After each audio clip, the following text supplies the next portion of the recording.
장장장장장 스나이퍼 장승환 형님 한 주 동안 잘 지내셨습니까? 똑같죠 뭐. 아 별일 없었나요? 예. 예.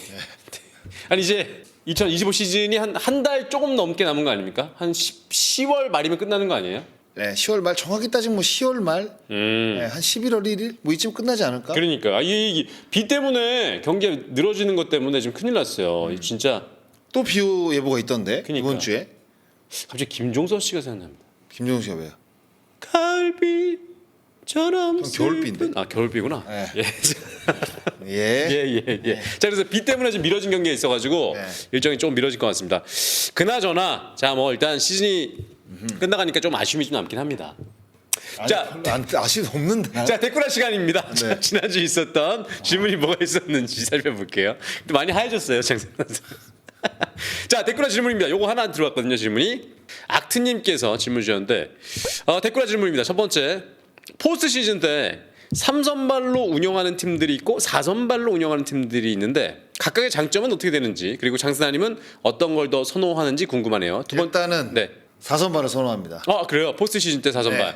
3선발로 가게 되면 3일시구 등판을 하기 때문에 예. 아마 선발 투수들이 조금 힘들 거예요. 그러니까 1차전을 하게 되면 1차전에 만약 선발을 나가게 되면 2차전 그 하루 쉬고 3차전하고 4차전에 등판을 해야 되니까 3일시구 등판이란 말이죠. 그렇죠. 그럼 어렵죠. 4일시구 등판도 선발들이 힘들다고 하는데 3일시구 등판을 하게 되면 사실상 좋은 공을 던지기가 어렵고 투구수 또 제한이 걸리게 됩니다. 3일시구 등판하면 아무래도 뭐 100개를 생각했다고 한다면 한 80개밖에 못 던지고 구원 투수들이 약한 팀 입장에서는 3선발 체제가 그렇게 달갑지만은 않죠. 네. 저는 4선발을 선택을 할 것 같아요.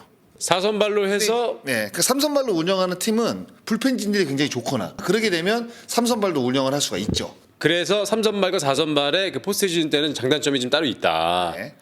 두 번째 질문이 하나가 진짜 오랜만에 최소 이제 플레이오프 시작한다고 생각하니 설레는데 1선발 폰세, 2선발 와이스까지는 확정인데 3선발을 경험과 제구의 류현진과 9위의 문동조 중에 누구를 쓸지 궁금하네요. 장승환님 의견은요. 이거는 글쎄요, 뭐 올라오는 팀이 어떤 팀이 올라오느냐에 따라서 로테이션을 다르게 짤 수 있을 것 같은데 일단은 폰세와 와이즈가 우투수니까 유현진 선수가 3선발로 들어가는 것도 괜찮고 네. 아니면 이제 9위로 간다고 하면 문동주 선수가 중간에 그냥 들어가는 것도 괜찮고 경험적으로 봤을 때 유현진 선수가 3선발로 들어가는 게 조금 낫다고 이제 생각을 하는데 그거는 이제 올라오는 팀에 따라서 조금 다른 로테이션을 가져가지 않을까? 뭐 이런 생각이 드는데 예. 제가 그냥 만약에 하나 감독이라고 한다면 폰세와 와이즈를 1, 2번, 유현진을 3번, 문동주를 4번에 넣겠어요. 그렇게 4선발로. 네. 왜냐하면 중간에 이제 유현진 선수가 좌투수니까 유현진 선수를 중간에 넣어서 약간 한번 혼란을 한번 준 다음에 그 다음에 다시 또 강속구 투수로 가는 이런 로테이션을 저는 선택을 할 것 같아요. 예. 자, 장승환님의 의견을 물어보셨는데 이렇게 답변이 된 것 같습니다. 자, 저희 댓글에 질문을 보내주시면 저희가 채택을 해서 소화를 해드리도록 하겠습니다. 그리고 좋아요와 좀 구독도 많이 부탁을 드리면서 자, 그럼 본격적으로 댓글아 우리 ML파크에 들어가서 최고조의 질문 살펴볼게요. KT 구단에서 강백호를 잡으려는 의사가 크지 않다? 요거는 이제 기사가 나왔죠. 이야.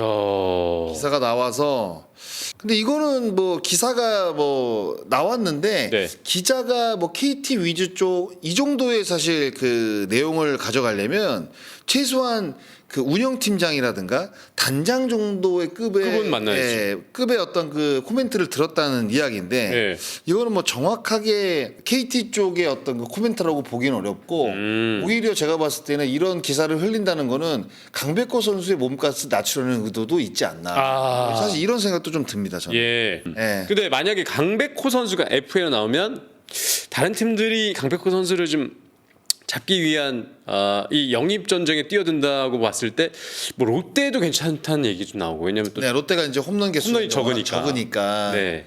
그리고 이제 롯데 같은 경우는 근데 이제 롯데가 만약에 강백호 선수를 영입을 하게 되면 네. 포지션을 이제 어떻게 정리할 것인가에 대해서 또 고민을 해봐야 될 것 같아요. 항상 강백호 선수는 이 포지션 때문에 지금도 좀 KT에서 항상 이 포지션 포수 갔다가 뭐 외야 갔다가 일루 갔다가 막 이런 게 있잖아요. 그러니까 어떤 한 포지션을 이제 주는 게 중요한데 그러니까 어깨를 생각했을 때는 우익수가 가장 좋다고 생각을 하거든요. 그러다가 이제 뭐 경기 후반 되면 네. 강백호 선수를 수비 잘하는 선수로 이제 교체를 하면 되니까. 예. 근데 이제 결국에는 수비 위치가 정해지지 않다 보니까 그 모습들이 그러니까 계속 타격까지 이어지는 것 같아요. 네, 뭐 그런 사실 결과를 낼 수가 있죠. 그러다 보니까 뭐 올해는 뭐 큰 부상도 한번 있었고 그래서 지금 몸값이 많이 떨어진 상태인데 강백호 선수를 영입을 해서 만약에 강백호 선수가 꾸준하게 나간다고 한다면 제가 봤을 때 한 2할 8푼에 홈런 25개 이상은 보장이 되지 않을까 뭐 이런 생각도 하는데 예. 과연 이제 강백호를 영입하려는 팀 입장에서 과연 몸값의 그 눈높이를 어느 금액에 이제 설정을 하느냐 이게 좀 약간 중요한 것 같아요. 그렇죠. 근데 강백호 이야기를 해서 요 밑에 하나 더 보겠습니다. 그런데 강백호가 가장 적합한 피신 구단은 사실 SSG 아닌가요? 라는 기사인데 이런 것도 사실 괜찮죠. 왜냐하면 SSG가 여기도 괜찮다. 한유섬 선수가 이제 우익수고 최지훈 그리고 LAD하거든요. 지명타자 자리가 사실 뭐 공석인데다가 1루도 그 고명준 선수인데 그렇죠. 고명준 선수를 지금 키우는 입장에서 강백호 선수가 만약에 1루를 기용을 하게 된다면 그러니까 고명준 선수가 약간 겹치는 부분도 분명히 있는데 SSG도 아무래도 이제 그 청라돔 시대가 이제 조만간에 열리잖아요. 그렇죠. 뭐 그러면 거기에 맞는 또 뭐 선수를 뭐 영입을 한다고 만약에 뭐 가이드라인을 잡는다고 하면 강백호도 좋은 타겟이 될 수가 있는데 근데 모르겠어요. 지금은 가치가 사실 강백호 선수의 가치가 너무 떨어져가지고 과연 그 영입하려는 구단 쪽에서 과연 A 등급을 주고 또 많은 또 금액을 또 지급을 해야 되니까 그런 A등급. 그 효율성의 가치가 있는지에 대해서 아마 고민을 할 겁니다. 네, A 등급에 거기다가 그러니까 20인 안에 보장 선수도 이렇게 줘야 되니까 A 등급이니까 이런 것들이 있는데 그러니까 SSG 얘기를 하다 보니까 삼성도 괜찮겠네. 왜냐면 또 홈런을 생각한다면 삼성도 괜찮을 것 같기도 하고. 강백호는 최상위급 매물이다. 오늘 강백호 얘기가 많네요. 그러네요. 강백호가 라팍 쓰면서 구자욱이랑 지타 외야 번갈아 쓰면 김성현 구자욱 디아즈 그러니까 강백호 선수를 만약 삼성에서 데려온다면 지금 그러니까 아무래도 그러니까 강백호 선수가 그 선택을 만약에 하려면 아무래도 타자 친화적인 구장들이 좋긴 좋죠. 그렇죠.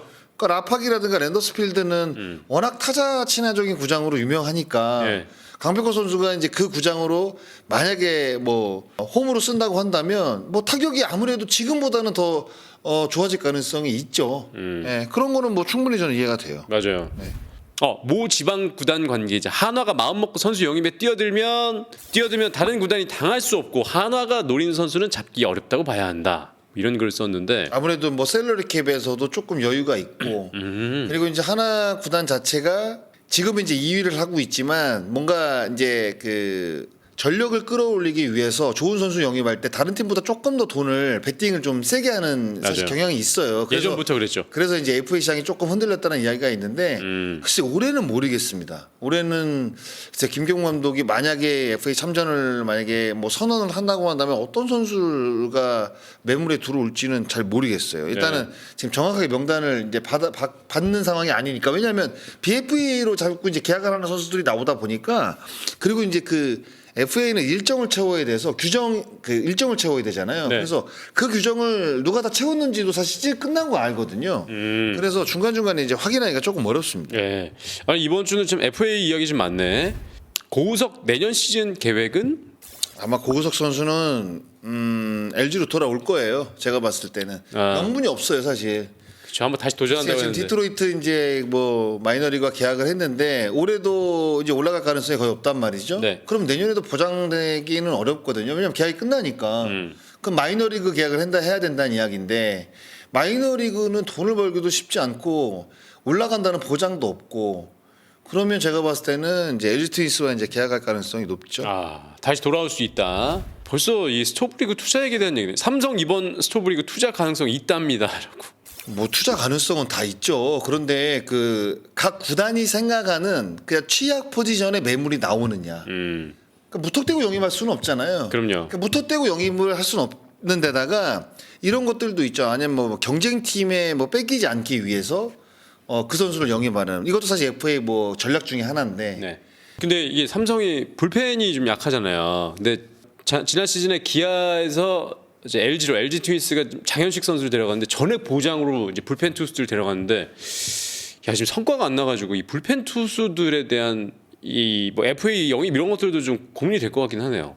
근데 뭐 그러니까 제가 말씀드리지 않으니까 누가 나오는지를 먼저 봐야 돼요. 뭐 구원 투수로 보니까 이제 김범수 선수하고 제가 누구 얼마 전에 봤는데 불펜 쪽. 네, 그래서 그 선수가 나올 것 같다고 이제 하는데 글쎄요, 뭐 삼성이 만약에 진짜 필요하다고 한다면 뭐 그 선수들을 영입을 할 수도 있는 거죠. 그런데 삼성도 사실 김재현 선수 영입해서 뭐 이렇다 할 지금 재미를 못 봤고 임창민 선수도 올해 뭐 한 20경기도 못 나갔으니까 재미를 봤다고 보기는 어렵고. 그렇죠. 그러면 이제 투자 실패로 지금 이어졌다고 봐야 되거든요.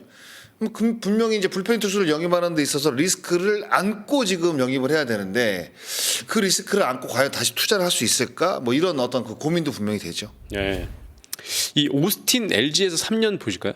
꾸준하죠. 3년 내내. 3년 동안 3할 1푼 5리에 OPS가 점점 좋아지고 WRC 플러스도 좋아지고 WAR은 뭐 조금 이제 소폭 하락을 했는데 전체적으로 3년 동안 WAR이 거의 15에 육박하니까 야, 이제 근데 좋은 성적이죠. WRC 플러스도 거의 160에 육박하는 155니까 네네. 거의 뭐 리그 탑 수준의 성적을 3년 내내 올려줬다고 봐야겠죠. 맞습니다. 야, 이게 꾸준히 2023년 오자마자 그해 우승을 맛봤고 작년 가을 야구 또 3위를 했고 2005년에도 야, 지금 무시무시한 성적이네. 진짜 잘 들어왔습니다. 오스틴은 진짜.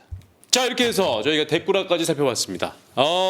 오늘은 이제 유독 강백호 선수 이야기가 많네요. 그러니까 오늘 KT 경기를 하긴 했는데 이상하게 오늘 강백호 선수 FA 얘기가 되게 많네요. 예.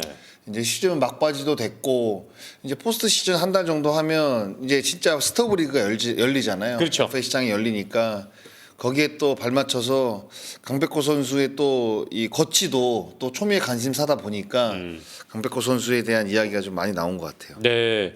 근데 사실 저는 강백호 선수 하면 BFA 단연 계약이 나올 줄 알았는데 야, 이렇게 좀 잠잠합니다. 강백호 아마 BFA 단연 계약을 KT 쪽에서 뭐 이렇게 내밀어도 강백호 선수가 안 받았을 것 같은데 저 같은 경우는 나이도 어리고 그리고 이제 팀 내에서도 포지션 때문에 좀 고민도 많았고 그리고 이제 본인이 다른 팀에 갔을 때 많은 돈을 받고 다른 팀에 갔을 때는 이제 보장이 되다 보니까 이제 포지션을 또 보장을 해줘야 되니까 그런 것들에 대한 장점이 분명히 있죠. 이적할 가능성이 만약에 있다고 한다면 그러네. 그런 것들을 생각을 했겠죠. 강백호 선수가. 그래서 아마 단연 계약을 제시하지 않았을까. 근데 강백호 선수가 저는 안 받았다고 생각을 해요. 아하. 그래서 FA 시장에 가서 몸이 어떤 그 본인의 어떤 평가를 제대로 한번 받아보겠다라고 아마 했는데 큰 부상도 당했고 그리고 개인 성적도 좋지 못하고 그런데 이제 젊고 그동안에 강백호 선수가 보여줬던 어떤 실력이라든가 어떤 타격 능력 이런 거로 봤을 때는 분명히 군침을 당길만 하거든요. 네. 근데 그걸 이제 어떻게 보느냐의 이제 그 싸움인 것 같아요. 네. 네. 자, 그래서 이번 주 댓글에는 뭐 강백호 선수에 대한 이야기가 많았는데 FA가 또 이슈가 되고 있는 것 같고요. 자, 일단 시즌이 막바지로 향해 가고 있습니다. 이제 막바지 끝나면은 이 FA 소식들이 좀 쏙쏙 들릴 텐데 또 그때까지 또 강백호 선수의 거치가 어떻게 될지 기대하면서 오늘 댓글은 여기서 마치도록 하겠습니다. 좋아요, 구독 좀 부탁드릴게요. 야, 그럼 오라 된다. 댓글 오라.